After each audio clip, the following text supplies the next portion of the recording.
how does karma influence the process of creation?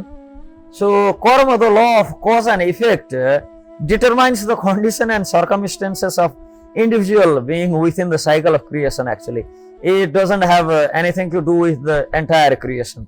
It determines the condition and circumstances for the individual within the cycle of creation, but it have nothing to do with that cyclical creation. So, basically, how we can see is the karma, it doesn't have that effect on the process of creation itself, but instead the karma have direct influence in the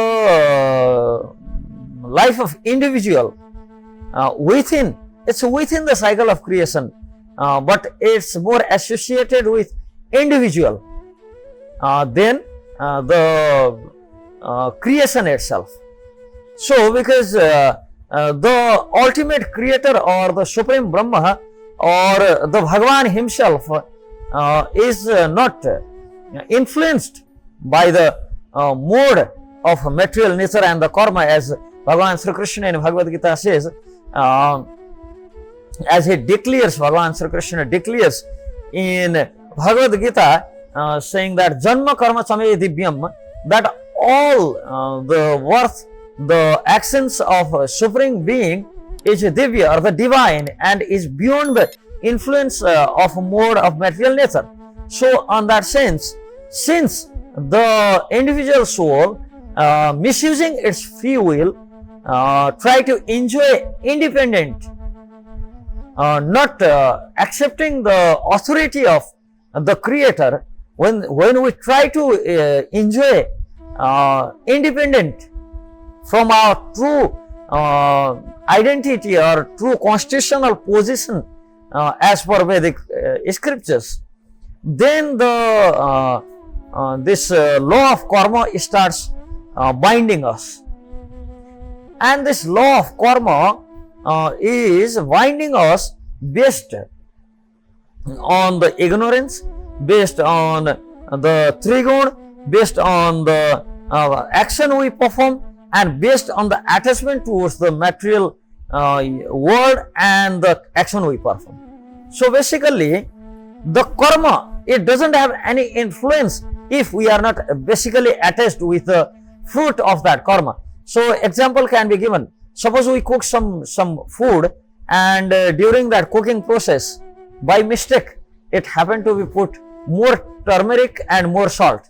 Now it becomes salty and too salty and very bitter. But if we just cooked and left it behind without thinking about enjoying that fruit of that cooking, then it doesn't give us any suffering. Whoever try to enjoy that will suffer. But if we are in the mood of enjoying the fruit of our activities, then when we try to enjoy that fruit, then it's bitter, it's too much salty, then we get suffering mentally, physically.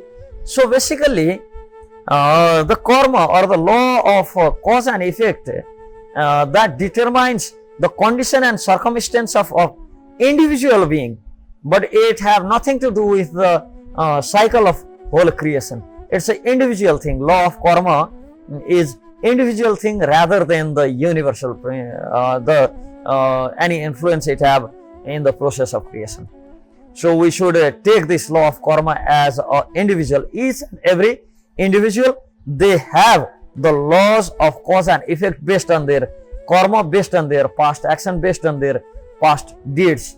So, every action has equal but opposite reaction. This is basically not even, no need to be spiritual even to find or to understand this basic principle. Instead, even physical law, they explains that every action has equal but opposite reaction in our life. So, basically, it's a very common thing that in our life, whatever the action we do, what goes around comes around, what we give around comes around. So, the karma we do have direct influence upon us, but not upon the entire this cycle of creation. Hare Krishna.